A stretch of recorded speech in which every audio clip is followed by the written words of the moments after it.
जम्मू कश्मीर के पहलगाम में हुए आतंकी हमले के झटके मध्य प्रदेश के इंदौर से लेकर अलीराजपुर के जोबट तक महसूस किए गए हैं। इंदौर की ये तस्वीरें हैं, वीणा नगर के ये घर की तस्वीरें हैं जहां पर रहने वाले सुशील नथनियाल आतंकी हमले में मौत का शिकार हो गए। आतंकियों ने सबसे पहले सुशील से उनका धर्म पूछा, घुटने के बल बिठाया और उसके बाद उनको गोली मार दी।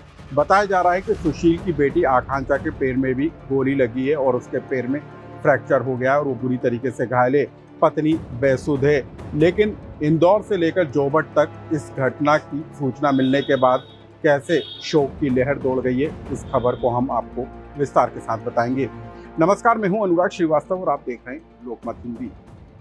ये तस्वीरें इंदौर के सुशील नथनियाल के घर की हैं, जहां पर अब ताला डला हुआ है, सन्नाटा सा पसरा हुआ है और कोई बताने वाला नहीं है, क्योंकि सुशील नथनियाल अपने परिवार के साथ, एक बेटा एक बेटी और पत्नी के साथ 4 दिन पहले जम्मू कश्मीर में छुट्टियां बिताने के लिए गए थे। वहां पर उनके मौज मस्ती की कुछ तस्वीरें निकल कर सामने आईं, लेकिन उसके बाद पहलगाम में आतंकी हमले में वो आतंकी की गोली का शिकार हो गए।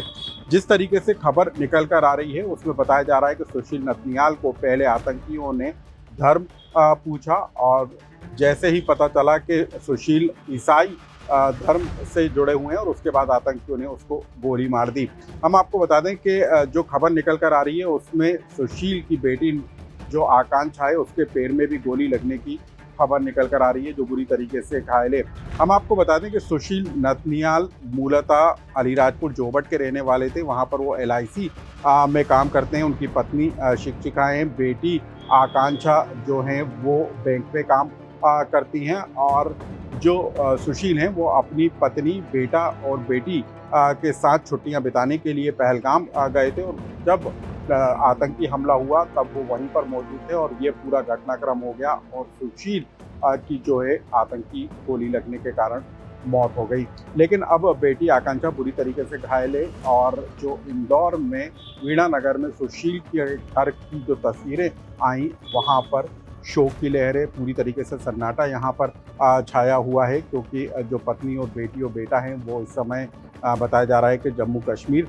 में मौजूद हैं। लेकिन अब हम आपको इंदौर के साथ ही अलीराजपुर जोबट के मूलतः जो घर है सुशील का, वहाँ की भी तस्वीरें बताएंगे, जहाँ पर उसकी बुआ, मम्मी, पापा रहते हैं और पापा की जिम्मेदारी, बुजुर्ग पिता की जिम्मेदारी अपने बेटे के ऊपर थी। लेकिन जैसे ही ये खबर परिवार तक पहुँची वहाँ पर भी शोक की लहर दौड़ गई। माँ रोती हुई नज़र आई और जो बुआ है उसने बताया कि कैसे सुशील का अटैचमेंट उनके परिवार और उनके घर के साथ था। लेकिन अब जो परिवार चाहता है कि उनके जो पार्थिव शरीर है उसको ससम्मान इंदौर लाया जाए, जहां पर उसका अंतिम संस्कार किया जाए। लेकिन जो दर्द है जो बुआ ने हमारी टीम को बताया वो हम आपके साथ साझा करते हैं। अब हम आपको ये भी बता दें कि मध्य प्रदेश के मुख्यमंत्री मोहन यादव ने भी इस पूरी घटना को लेकर दुख व्यक्त किया है और साथ ही मुख्यमंत्री ने महाकाल से प्रार्थना की है कि जो घायल हैं वो जल्द से जल्द स्वस्थ हों। साथ ही मुख्यमंत्री ने